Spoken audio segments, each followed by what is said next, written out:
100 के बराबर एक बुक अगर मैं आपको रेकमेंड करूँ, that would be mens are from Mars and womens are from Venus. Because ये बुक हमें क्लियरली बताती है कि फीमेल साइकोलॉजी रिलेशनशिप में डिफरेंट है and male psychology is different. As example, एक बंदा रिलेशनशिप में एफर्ट्स कर रहा है एंड बंदी कह रही है भाई मुझे तो कहीं तुम प्यार नहीं करते, मुझे तो कहीं तुम्हारी एफर्ट्स नहीं दिख रही and what ever so on.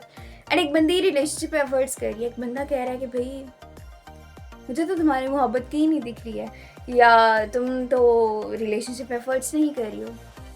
जबकि दोनों अपनी अपनी जगह एफर्ट्स भी कर रहे हैं and they both are right on there, but the thing is दोनों की लव लैंग्वेजेस डिफरेंट है। अगर मुझे बहुत ही शॉर्ट में आपको बताना है, बहुत ही चीज़ों को सम करके मुझे बताना है, तो मैं आपको कुछ इस तरह से बताऊंगी कि एक मेल चाहता है उसको लाइफ में फर्स्ट प्रायोरिटी पे रखा जाए। लाइक आपकी लाइफ में कोई भी डिसीजन है, कुछ भी हो रहा है, उसको आप फर्स्ट प्रायोरिटी पे रखो, ठीक है।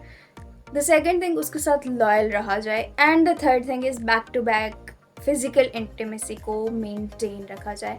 एंड अदर दिन अगर हम एक फीमेल की बात करें तो उनको इमोशनल सपोर्ट बहुत चाहिए होती है। उनको ये होता है हमें इमोशनली, फाइनेंशियली, फिजिकली सपोर्ट किया जाए, प्रोटेक्ट किया जाए एंड हमें प्रोवाइड किया जाए लॉयल रहने के साथ साथ, ठीक है। सो ये थी जो मैंने बहुत चीज़ों को सम करके आपको बता दिया है। बाकी आप बुक पढ़ोगे तो बहुत सारी चीज़ें आपके माइंड से क्लियर हो जाएंगी, बहुत सारी चीज़ें हैं जो आपको नई सीखने को मिलेगी। मैंने जो भी बात की है चीज़ों को ऑन एन एवरेज स्केल पे रख के, कि आप चाहो तो मेरी किसी भी बात से डिसएग्री कर सकते हैं, बिकॉज हर बंदे का टेस्ट डिफरेंट है, हर बंदे की प्रायोरिटीज डिफरेंट है।